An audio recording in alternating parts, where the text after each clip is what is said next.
Salut et bienvenue au XXIe siècle. Si les jeux semblent particulièrement attrayants, voyons comment est-ce qu'ils peuvent changer le monde. Si nos amis anglophones parlent de gamification, on parlera ici de ludification et c'est maintenant.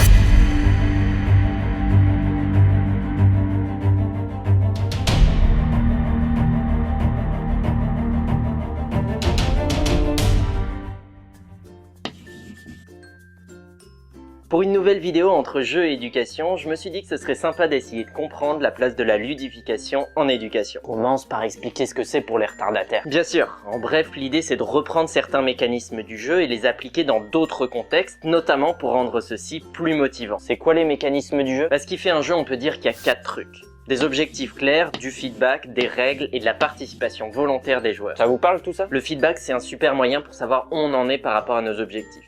Par exemple, dans un jeu, si notre but c'est de tuer un ennemi, la barre de vie de cet ennemi va représenter un feedback. Ah ouais, mais t'en as plein de sortes en fait. Carrément, et donc la ludification va consister à récupérer certains de ces éléments dans un contexte qui est pas un jeu. Ça peut aller de trucs basiques comme attraper des pommes, objectif clair, ce qui rapporte des points, feedback, mais si on tombe dans des trous, on meurt, ce qui nous fait repartir à zéro, règle. Si on accepte ce fonctionnement, on a ludifié un truc tout simple, à savoir attraper des pommes. Excellent, non ?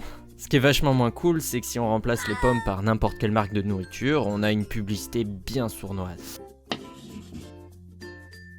n'y a pas juste pour les pubs que la ludification peut être utile, alors à quoi ça servirait en éducation? Je suppose à motiver les élèves. Ils en ont besoin. Effectivement d'une part, et aussi souvent à faciliter les apprentissages et le plaisir d'apprendre des élèves. Bah c'est déjà pas mal, non? Clairement, la motivation est un point essentiel que le jeu apporte très bien et qui est super recherché en éducation. Tu m'étonnes. D'ailleurs, ça fait longtemps que les enseignants ont cherché à rendre plus motivants leurs cours et des systèmes de bons points existaient bien avant les jeux vidéo. Ouais, enfin les jeux c'est quand même mieux. Disons qu'en termes de motivation, on arrive assez loin, mais il y a quand même des points négatifs qui ont été relevés, comme par exemple une augmentation de la compétition. Et c'est grave? C'est souvent associé au dépassement de soi, au défi, mais c'est tout à fait possible d'avoir ça et un esprit de collaboration. C'est plus compliqué, je suppose. Et sinon, si les effets positifs sur la motivation sont assez répandus, on a quand même quelques cas où c'est l'effet inverse, baisse de la motivation et des résultats. Bah comment on fait pour savoir si c'est bien alors? Avec du temps, du recul et plus d'études, on arrivera sûrement à isoler ce qui marche à long terme et ce qui peut être transféré. En attendant, on reste prudent. De nombreux exemples de ludification en lien avec l'éducation ont pu voir le jour ces dernières années. Par exemple, Class Dojo qui vise à faire le lien entre profs, parents et élèves, ou Institute of Play pour concevoir des cours ludifiés.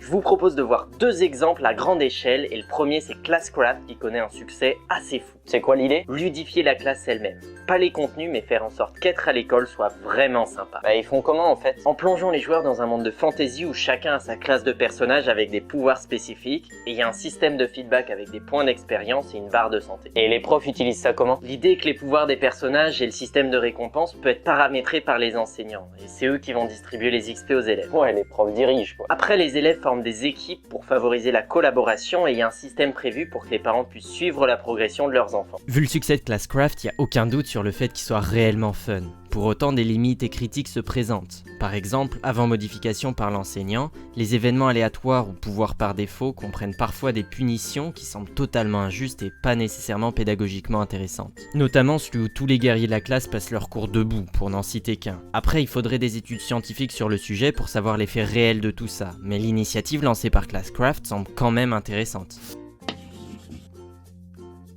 Avant de passer à l'exemple suivant, petite parenthèse sur la motivation qui est au cœur de pas mal de ludification. Ça mériterait une vidéo complète sur le sujet, je vais essayer de rester synthétique. J'y crois très fort. Soit une personne lambda, appelons-la Bob. Si je veux que Bob soit motivé, il y a 2 types de motivation qui rentrent en jeu. Les motivations extrinsèques et les motivations intrinsèques. Je suis motivé pour comprendre la différence, vas-y. Motivation extrinsèque, c'est ce qui vient de l'extérieur et qui est fait pour me motiver. Par exemple, des bons points, une promesse d'emploi ou toutes sortes de récompenses liées à la ludification. Ah, on attaque le vif du sujet. Parmi les récompenses les plus connues, on peut nommer les badges, les points ou les objets virtuels. Et ça fonctionne? Pas tellement, ou alors juste à court terme pour la motivation. Il y a plein de game designers qui critiquent grave cette pratique, notamment dans le marketing, parce que c'est pas représentatif de ce qui fait un jeu. De l'autre côté, les motivations intrinsèques peuvent être regroupées sous 4 catégories. Du travail satisfaisant, donc Bob va pas être motivé à éplucher les patates pendant 10 heures, expérimenter une certaine réussite, ou au moins l'espoir de réussir. Si de base Bob sent qu'il a aucune chance, c'est mal parti pour sa motivation. La connexion sociale, parce que si Bob a l'impression d'être isolé et a pas de lien avec les autres, ça aide pas. Enfin, du sens. Trouver un sens profond à ce qu'on fait est une bonne source de motivation intrinsèque. Les motivations intrinsèques sembleraient plus prometteuses pour ludifier de façon durable et efficace, mais c'est plus difficile à susciter. Allez, deuxième exemple badass d'une ludification éducative, Quest to Learn, qui a non seulement ludifié la classe, mais carrément une école entière. Ouais, et puis? Ah ben ça fait que les élèves sont constamment en train de faire des quêtes, découvrir des trucs cachés, combattre des boss en équipe, le tout en suivant le programme. Tu dois kiffer tous tes cours alors. Bah y en a peut-être à qui ça plairait pas. Après, avant d'idéaliser cette école, faut comprendre aussi que c'est pas facile à reproduire. C'est le travail conjoint d'éducateurs et de game designers qui ont permis ça. Bah, il y en a ailleurs, non? Pas faux, mais s'il y a plus de personnel qui travaille, ça veut dire plus de gens à rémunérer, et c'est sans parler le matériel auquel ils ont accès et les conférenciers extérieurs. D'accord, mais ça reste intéressant. Bien sûr, tant qu'on garde un esprit critique et des propos nuancés. En termes de résultats, c'est vrai que tant sur le plan intellectuel que social, ça a l'air top. Oh, toujours être nuancé, c'est lourd. Non, c'est cool, ça permet d'éviter les déceptions et d'être plus cohérent. Et là, ça empêche pas du tout d'être enthousiaste, je veux dire, ça reste cool, mais c'est pour mieux comprendre. Suivant l'esprit de John Dewey, fameux pédagogue et philosophe du siècle passé, A Quest to Learn, c'est en faisant qu'on apprend. L'activité de l'élève est centrale et bien d'autres aspects pédagogiquement intéressants sont utilisés. Par exemple, c'est en essayant d'enseigner que les élèves vont apprendre.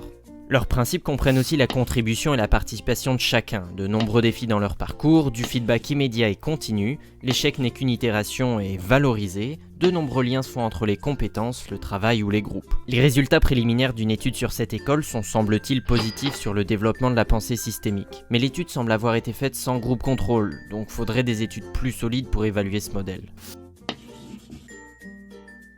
Il y a une vague d'intérêt pour la ludification, je trouve ça super enthousiasmant, c'est assez fou. Ça passe pas inaperçu en tout cas. Mais l'inconvénient, c'est que le boom médiatique est pas forcément représentatif des effets réels de cette ludification. Les résultats sont pas toujours géniaux. C'était trop beau pour être vrai? C'est que ça demande beaucoup de boulot pour faire une bonne ludification, et comme c'est tout récent, le terme gamification est vraiment utilisé seulement depuis 2010. On manque encore de recul sur les effets à long terme. Beaucoup de mécanismes de motivation extrinsèque fonctionneraient juste à court terme apparemment. Ouais, on pourrait faire mieux quand même. Ouais, mais comme je disais, ça demande un gros travail. Et si en théorie la ludification peut développer la collaboration, en pratique c'est surtout utilisé pro-compétition. Bah ça enlève rien à l'intérêt de la ludification. Non, c'est sûr. Par contre, il semble que si on interrompt la ludification alors qu'il y a encore des gens qui sont engagés dedans, ça a des effets néfastes.